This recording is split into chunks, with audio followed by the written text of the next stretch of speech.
No, good evening, wherever you are. This is Moses, if you like, call me Prono. Um, okay. Uh, I'm gonna talk about work permit. Now, there has been several people, in particular, my home country, Kenya, where these people end up paying money. I don't know how they do it, but they find people online and they tell them, "Hey, you know what? I can secure a job for you in Canada." Listen,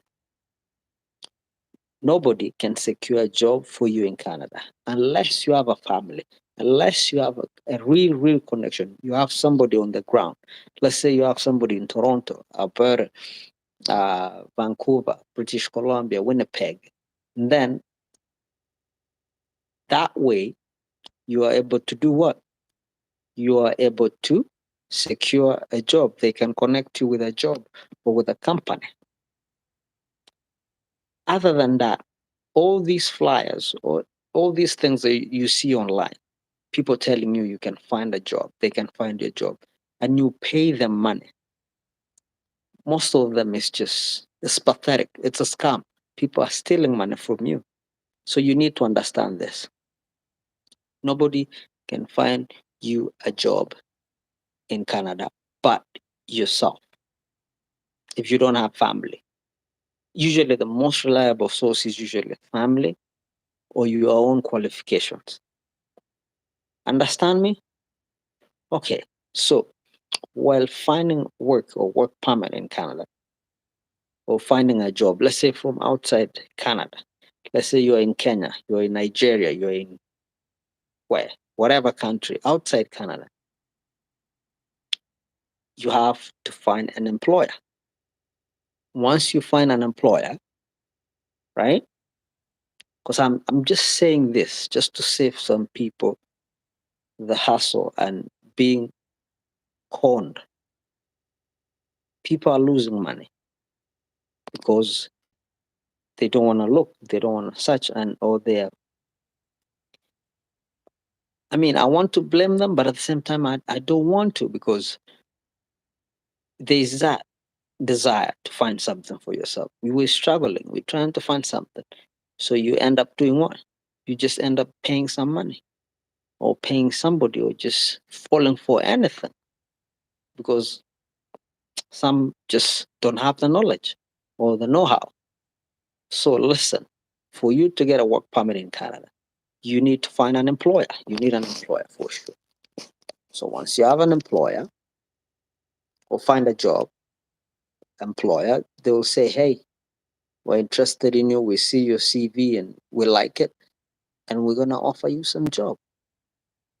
And now this is where LMIA, the labor market impact assessment, that's where it comes in. And that's where you start. The employer will pay for it. And guess what? He's going to do most part. Paying once he pays for it and say, I'll offer you a job, I'll pay for the LMIA labor market impact assessment. That means the labor market impact assessment, that means, you know what? They have looked within the whole, the employer has to post this job online on job bank, like job sites in Canada, and make sure, you know what? There's nobody else that fits the job within Canada. And then it's a way of protecting Canadians or jobs in Canada for just specifically for Canadians. But if they don't find, they post it for at least 30 days on Job Bank and Workopolis, Indeed, but mostly government websites, which is Job Bank. So once they post that job, and you, while you're looking, you match those qualifications and what is required, you can do what? You apply. And when the employer says, you know what, gives you an order, say, hey, you qualify for this job, then you take the job. But then you will pay for everything. and then you'll have the LMIA code, and he's going to send you the contract. And guess what? You grab that contract, take it to the embassy, but you have to have a code. But now these scammers know the system, right? They understand. They make you believe that they can do this, but they can't. They're just stealing money from you, right? So that's where we fall. That's where we fall for them. Listen, so please don't give out your money. Don't be scammed. Please, please, please save your money. Use your head. Do the research. So now we understand the work permit process. Nobody can find you a job but yourself online, unless you have a relative in Canada who's gonna hook you up with a job. They give you everything, but they have to still go through the same process, right? And apparently, the food industry job is actually looking for the hospitality industry. Actually, looks for is one of the biggest that is looking for individuals. I'm talking about the hotels, the restaurants, and all that, right? So, and that's how it works.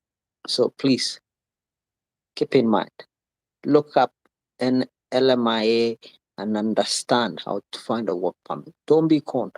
Don't lose your money. Okay? Thank you very much. Good night.